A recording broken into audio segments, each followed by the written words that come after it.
when you feel fear, the significant thing that it's telling you is you're thinking of something that your inner being isn't thinking of. Because if your inner being agreed with you, you'd be feeling elation. We really don't think it would be a good idea for you to fill your hands with Novocaine so that you could just lay them on the hot stove. I feel no more pain. It's so much better now that I have numb hands. Very odd smell, however. It's good that you have awareness that you are focused in a way that is not good for you, yes? So don't move through fear. Acknowledge it. Acknowledge it. Take the bounce. In other words, because when you're feeling strong fear, you really, really know what you do not want. So you're really, really specifically focused upon what you don't want, which means you're launching really specific rockets of desire about what you do want. And your fear is just telling you, hey, you've launched the rockets, you've done the work, you've taken the expansion. The larger part of you is expanded and taking the expansion and loving the expansion. But you right now, because of what you're focused upon, are an uncooperative component, and you're feeling the discord of that, period. Jerry had an experience a long time ago. He was working on a television show, and the wrangler was going to assign him a horse. And so there was a horse that was just really skittish and anxious and strong and moving its head. And the wrangler said, here's your horse. And Jerry said, that's not a good pick for me because I'm delivering lines. I don't think that horse is going to be cooperative. I'd like a kinder, gentler horse. And the wrangler said, you're just afraid of that horse. And Jerry said, no, I'm not really afraid of it. He was very afraid of it. No, I'm not afraid of it. I just don't want that horse. So the wrangler jumped on the horse. The horse reared its head back and knocked out the man's teeth. Oh, dear. Because he had moved through his fear. In other words, he had no sensitivity to the relationship with the horse that he just had. He was accustomed to doing things because that's the way he did things. Jerry's sensitivity kept his teeth in his head. So whenever someone says, I want to move through fear, we say, no, you don't. You want to focus on things so that the fear dissipates. You want to bring yourself in alignment with the well-being that is natural. But we don't want you to regard your negative emotions as something unwanted. We want you to regard them as guidance that assists you in releasing the thoughts that aren't helpful and discovering the thoughts that are. You mean that kind of well-being really does abound? You mean that I am that blessed and that worthy, and I have a guidance within me that is strong enough that will show me? Practice it. Find somebody who's really given you a hard time and focus upon the injustice that they've offered and feel how awful it feels. Bring yourself to a place of really not liking someone. Really resent them and really beat the drum of it and feel how you feel. And recognize that all you're doing is choosing a stance that the source within you, that your inner being, that the larger part of you will not choose no matter what. Because no matter how much reality you're facing, your inner being will not leave the vortex and commiserate with you. And that's why you have negative emotion. And the stronger the negative emotion, that's the indication, the more that there's something on the flip side of it that you really, really want, you see. And as we said earlier, you can't necessarily really know what you don't want and then instantaneously really know what you do want, but you can distract yourself. So it's better, rather than hitting it head on, to change the subject, to get off the subject that is agitating you or off the subject to which you are feeling so much fear, and try to find something that you feel better about. Often, when you really don't feel good, the best thing to do is to meditate or to take a nap or to do something to break the evil spell of the point of attraction just a little bit. We're kidding you about the evil spell thing, you know, but to break the point of attraction. So this is the point of what we've been talking about today. You've heard it all day long from us, is that it's far more productive and far easier for you to find yourself in the vicinity of the vortex and then milk that a little bit than to go from a fearful place and try to move into the vortex, because what you've got going on vibrationally is just going to reflect more back to you. If you're in a place where you're really feeling fear and someone says push through it, maybe what they mean is just hang on, because you cannot maintain that level of fear for a very long time because you're going to be distracted with life, you're going to be distracted with sleep. In other words, this too shall pass. And if you're aware that it will pass and you're looking for opportunities for it to pass and you're finding other moments that feel better, we promise you, when you find yourself in the vicinity or in the vortex, that's when you want to do the work. So the way you release fear from your experience is by replacing it with confidence and certainty. The easiest way to release fear from your experience is to find something to love, something easy to love, and focus upon the fact that you love it and how much you love it. It really is about the amount of airtime that you've been giving to things. But you have been living under a misconception, as have most people on the planet. Most people think that stuff just happens, and when bad stuff happens, and you look at it, and you have to, that you're going to feel fear, and that there's not anything that you can do about it. And we want to say, even under the most fearful of conditions, you don't have to feel fear because you have the ability to change the subject. So why wouldn't anyone? This is a big question that we want you to consider about yourself. Why wouldn't anyone be willing to change the subject from a fearful one to a joyful one? Why would you not be willing to do that? Because you don't believe in the vortex? Because you believe in reality? In other words, the only reason that anyone would not be willing to do that is because they really don't get the vortex, they really don't get attraction, they really don't get vibration, they really don't yet understand that manifestations will follow your point of attraction, and your point of attraction is evidenced to you by the way you feel, and you can choose to feel good no matter what, once you understand this, you see. So when you say, how can I push through fear?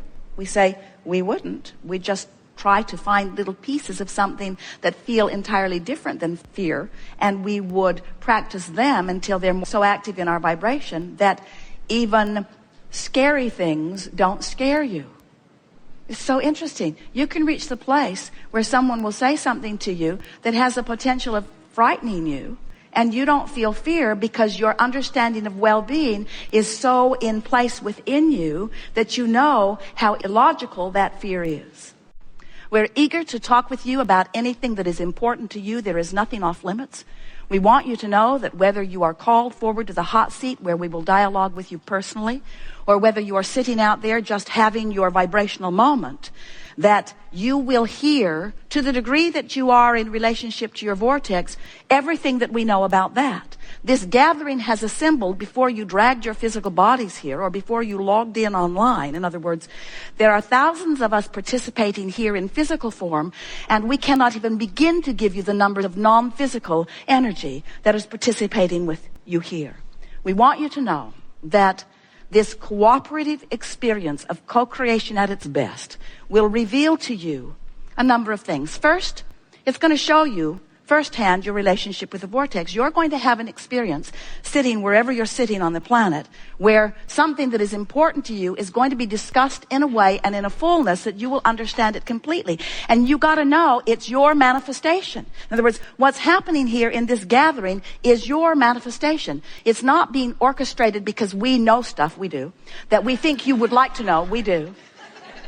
It's that you are summoning, and to the degree that you are in relationship with your vortex, you're going to receive clarity, full understanding of all kinds of wonderful things. Barbara and Esther flew back from Stanford, Connecticut, and their flight was late leaving, and so they missed their connection.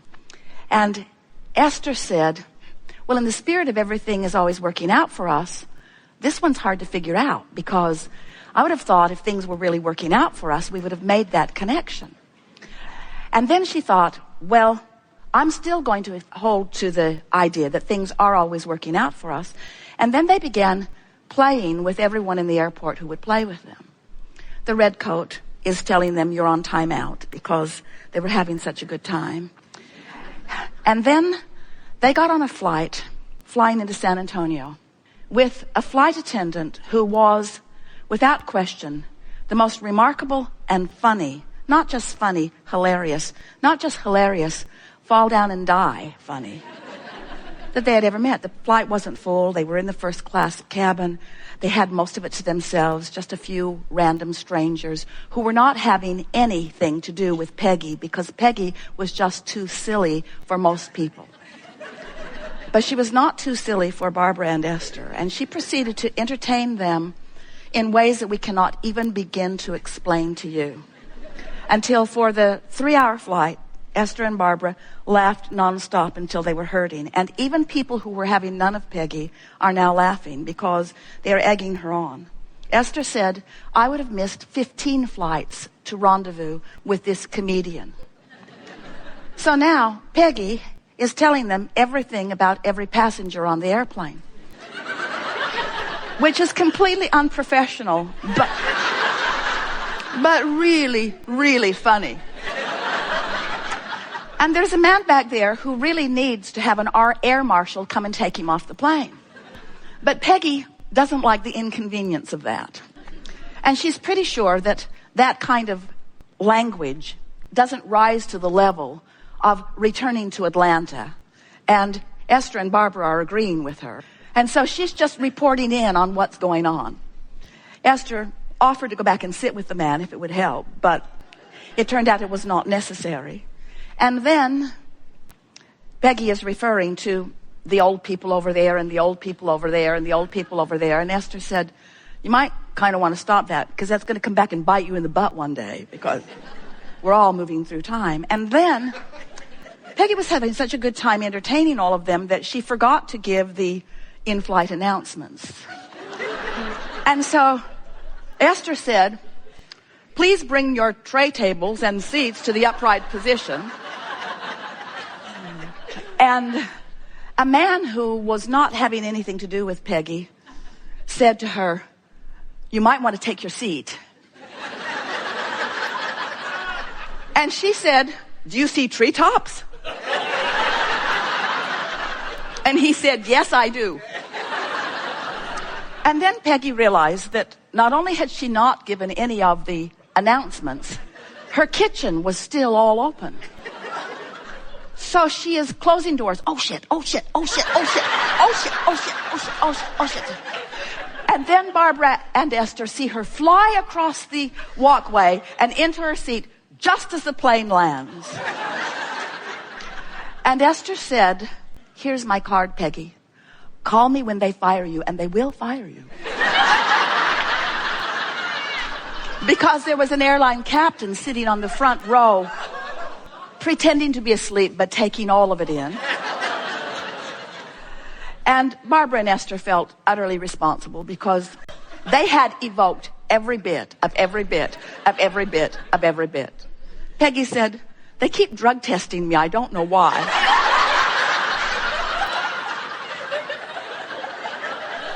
And Esther said, I think that cucumber and tomato diet you're on is fermenting in your stomach and turning to alcohol or something.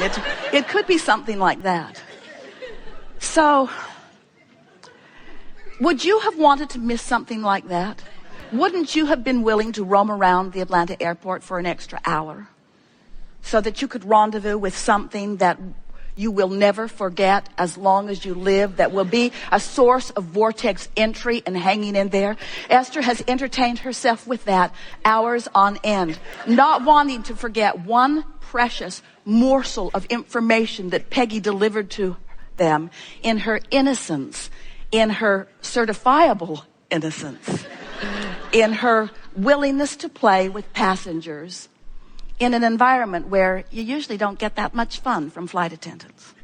So we're just saying that if you begin to watch for the manifestations that are occurring, Esther and Barbara know we could not have been in a better place, because you can't have that kind of experience if you're not in a really good place.